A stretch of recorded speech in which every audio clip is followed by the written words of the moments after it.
jam hiire mon bandiraɓe tedduɓe musidɓe sehilaɓe dingiral jamma bela en garti ha hande jokkude ɗo jewte ɗe gonnoɗen e dow mum deftere wiitende dartol jawɓe nde musidɗo men Amadou Diallo kalnoɗen ko guure jawɓe ha hande koye ɗum jiɗɗen jokkude eɗen kaala ɗo noon wuro Poolel Jawɓe adi sincude Poolel ko jawɓe wondunoɓe e Satigi Sule Ndiaye to Horkojere kamɓe jawɓe ɓe noon ko rewɓe gummi ɓe gaddi ko kawiraɓe mabɓe ɓe gummi toon koye haare bonde ɓe gari gay ɓe tawi ka haare koɓe jambareɓe suusɓe sasɓe ɓe gondi ɗo e Satigi Sule Ndiaye ha almameɓe gari Pooli Satigi ko ɗo jawɓe ɓe pecci séri e diwan he ha Allah addi fergo Seykou Oumar hewɓe mabɓe jaadi e makko ha Mali saabu haɓe tawe fasu debe ma donga to Mali ɓe umminoɓe rewo gabbi kawiraɓe mumen ɓe keddi e diwan he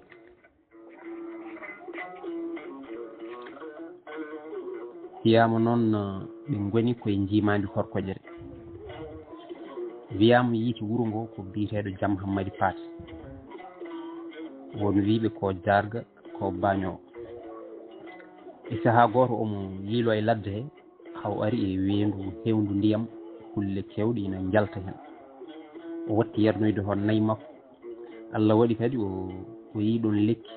fondu ina sabbini hen o felliti hodde ɗon so yimɓeɓe namdimomo holto hoɗi o wiya konmi ko weendu Poolel ha wonti Poolel Jawɓe ko Allah noon woni gandu kono kabaru mo keɓɗen e biyeteɗo Baccel Korere jeeyaɗo Poolel Jawɓe o wi sinci wuuro ngo ko seɓɓe hayrankoɓe e jawɓe ko miñiraɗo e mawniraɗo ɓe jiidi ko yumma ɓe jiida baba oye ko gaynako goɗɗo ko bañowo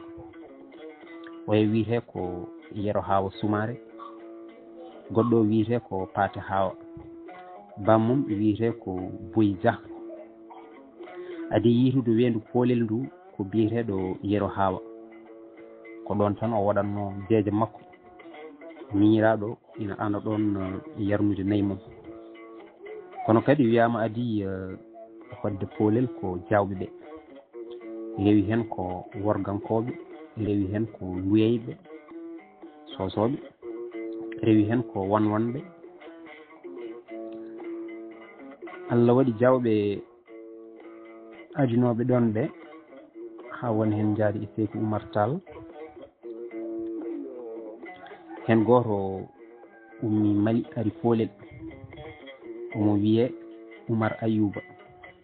o jippi jawɓe ɓe o wiɓe mi nani wiya joni ko onon goni almameɓe goni jongguru ɓe mbiyayi o wi ɗo ko minen jeeyi komi egginowo on ɗo ɓe mbi ha ande haali ko mawɗum kono fat seeɗa nden saɗa haɓa e neɗɗo a bettata ɗum jawɓe noddi worgankoɓe ɓe kaldi ɓe mbi joni en dokkatmo ko suuɓo hen gueɗel gotel ko heddi ko nawen Oumar Ayouba wi loppet mi heftan foof ko min jeeyi ete ko min wawi on ɓe pelliti habde Oumar Ayouba fooliɓe laabi tati kanko wawi witiki kono jambaro goto kawelnajo biyeteɗo Samba Bifi wayimo haaɓi makko laabi nayyi ina foolamo e on saaha ñawore woni ko padalal wuro Siré Di e Ali Tambadou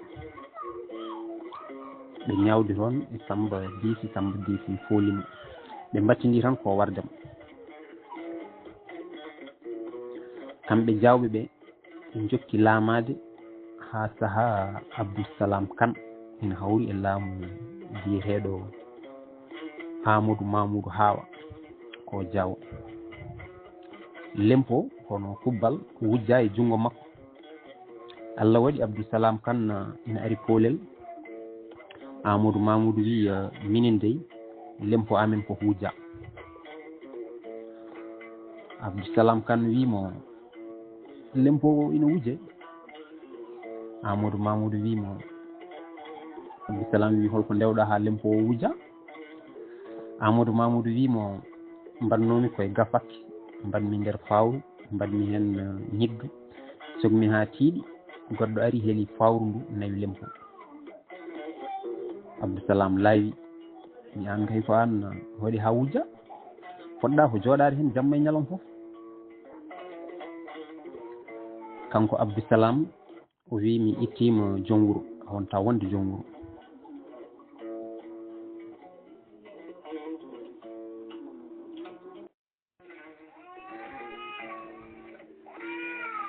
ha ɓooyi jawɓe ɓe ketti wuuro mumen jokki e golle mumen ha hannde. wiyama dey ɗeɗo guure galti koye poolel wennode keetingel wasudeɓe ma donga tigini adi lammade poolel ko biyeteɗo Jam Hammady Paté Sow hokki en ngoɗo humpito ko Demba Jengu e Amadou Sow to poolel jawɓe ko Allah noon woni gandu. kono biyeteɗo Nene Faty Jeewo Dia e Baba Sidi Dia e Amadou Sokhna Sow to poolel jawɗe ɓe mbi adi fincude poolel ko Jam Hammady Paté o ummi ko rewo koye fergo aleege he nde jawɓe cari nde ina wawi wonde hedde 1535 ha 1540 koye gon fergo ɓe jeeya. Allah addimo horkoƴere o tawi ɗon Satiji Soule Ndiaye mawɗo kanko noon ko gaynako. horkoƴere naaɓe ɓe ko remoɓe koɓe wañoɓe ɓe koddi ɗon kono juutani sababu o ko nayi ɗi kala nde ɗi oori ɗi pecco ɗi e jofo ɗi e jofata kadi o yiiloyo kala nde o yiiloyiɗi o wiyataɗi ko wirnago wuuro ngo. ha ɓooyi o wi Satigi omo yiiɗi eggude won konngol wi ala ko seɓɓe ɓe mbatti warde nayi makko o wi ɓe hoddiɓe kaɓata ngare kaaɗe tan e kulle gaccon jowdam ndi mbaroton tan e amdu e giɗale kala ko cohluɗon e jowdam he kalane kam. mataw ɓe jaaɓi ɓe jaɓani kankone ko kewɗo jaam ha wonni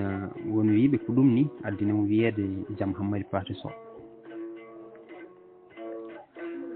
fulɓe ina gadori kala to jawdi ina jofa ko nokku moƴƴo kankone hakkille makko reerɗi ɗo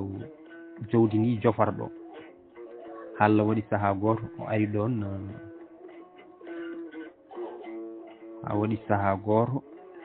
ɗon e nokku o waɗi ɗon wiido makko.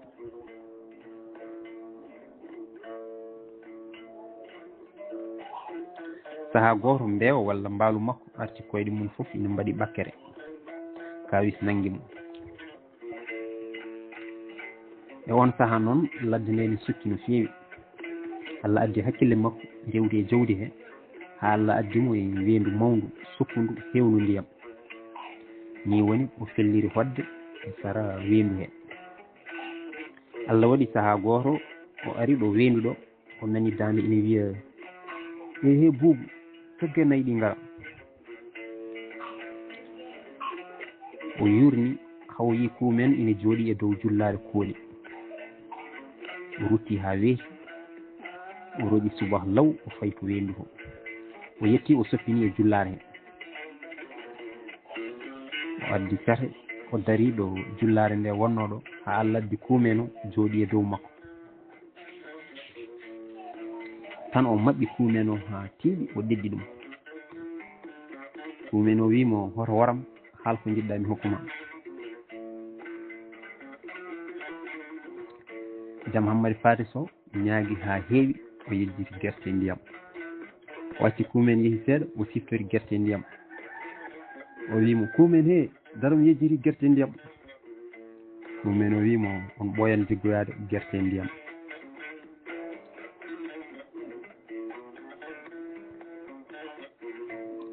won konngol noon wi ko ɗon o felli kuumen o maayi o ubbi ɗum ɗon ɗo weendu poolel ɗo ko Allah noon woni gandu. caggal ɗum o dirti o faati hirnaange e rewo weendu ndu hoɗi toon omo yarnoya to weendu ndu haala addi Seykou Oumar Tall tawi omo hoɗi ko jaargo moƴƴo Allah longini Seykou Oumar Tall yo nel toon hirande nden nelaɗo yettima wimo ko Seykou Oumar Tall ne salminma haali haala ka fof ɗon e ɗon hokki ɓikkolce 9 nden ɓe gaddi Seykou Oumar wi ɓe onon kam on jam fay ɓe mbi ala ni woni Seykou Oumar Tall ummi yehiron o yetti o wi jam hiiri kullu mi nelino ga ya hokku min hirande kono mbiɗa manki famde koɓe gaddi ko mbimi mi ara mi namdoma jam Hammady Paty Sow wi so tawi ko kolce 9 komin hokkuma so tawi ɓuuri ɗum koɓe janfiɓe Seykou Oumar wi ɗum kam heewani jam Hammady Paty Sow wimo ala ko enen ndendi Seykou Oumar wimo ɗo kam holno wiite jam Hammady Paty Sow wimo ɗo wiite ko mbomeyaɗe Seykou Oumar wi ala ɗo kay wiite ko Waly Diala o duwi ɗon o ɓenni won yaaduɓe makko won abbiriɓe mo caggal nde Seykou Oumar ɓenni ha waɗi dumulna kanko jam Hammady Paty Sow faati Horkoƴere kadi seɗɗe ɓe mbari nagge makko ɓesni o laawi hankkadi o fellit habde mabɓe o enti kala ko muynanno o haɗi ɗum muynude ko nden o feri o hoɗoy dow woni ɗo Poolel Diawɓe woni hannde ɗo o addi hodde ko hakkunde juma o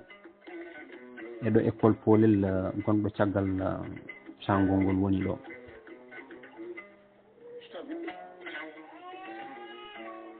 won wiɓe ko jaaɓi wonno ɗon ko Allah noon woni gambe Allah waɗi Horkoƴere naaɓe ɓe jii ko meeɗani yiide ɓiɗɗo muynata nagge muyninta dammol muyninta ɓe gandi kam ko haare ni woni mawɓe ɓe noddidi ɓe mbi ngare ngabboɗen Diawo gila woɗɗoyani Allah waɗi ɓe pamodiri ɓe guitti hoolaɓe ngabbimo ɓe tawimo ɗo hirnangue wuuro ɗo ɓe mbimo komin nelaɓe Horkoƴere min gari ko yafnadema e teddinirdema dewle suhaɓe amen emin jiiɗi hokkede sakkude o wi min kay ala ko mbanmi saka oɗon tubanani ɓe mbimo ko an haaɗi jawdi yimɓe foof muyninde tinno ittu ko mbaɗɗa hon caggal ɗum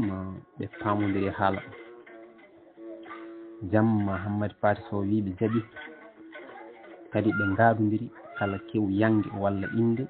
ko Poolel Diawɓe mbaragu ngu ummoto jam Hammady Paty Sow wi jaaɓi itti holtere e dammi tati hokkiɓe itti humre nde Horkoƴere naaɓe ɓe koosi ɓe tawti ga mawɓe ina belti ɓe mbi hay so tawi on kalani min gandi Diawo yaafima haare nde kala jeeyaɓe Horkoƴere mi andi ngaari yangue e dammowol inde ko Poolel Diawɓe ummotono hande noon ɗum natti ko Allah noon woni gandu o ruuma Poolel so ceeɗu ari o yarnoya julol ha maayo kala ɗo moƴƴo woni bonɗo waddani ɗon watti so omo yarnoye julol wone Horkoƴere naaɓe ina mbara jawdi makko o noddi wuuro ngo o wi ɓe ngare gadodiren kadi ɓe mbimo bisimilla o wi hakkude Horkoƴere e julol mbiɗa sooda ɗo lawol ƴeewe mo kooli ɗon bawɗo fetel walla gawol mi ridda nayam faade julol kanko omo wara hami yetto julol somi yettima julol noon gasi hankkadi mi soodi lawol ngol kala nde gummimi Poolel faade julol so neɗɗo memi jawdam komi kaɓowo mum ɓe mbaddi on aadi ɓe nangi ñalawma omo sogga eɓe pella haw yetti julol o wi ɓe gasi ɗum woni o soodi lawol tufnde nde watti so ceeɗu ari tan ko julol o yarnoyta Horkojere naaɓe nden ko julol nguppata ƴogar watti so Jam Hammady Paté Sow ari yarnude jawdi mum wuddini julol ngol debbo ara tan tawa goɗɗo ina jooɗi wiya Jam on ƴogani tan oyo heɓɓi to wiya bonni julol en ngari kadi guddini julol nde wonno ɓe nguppata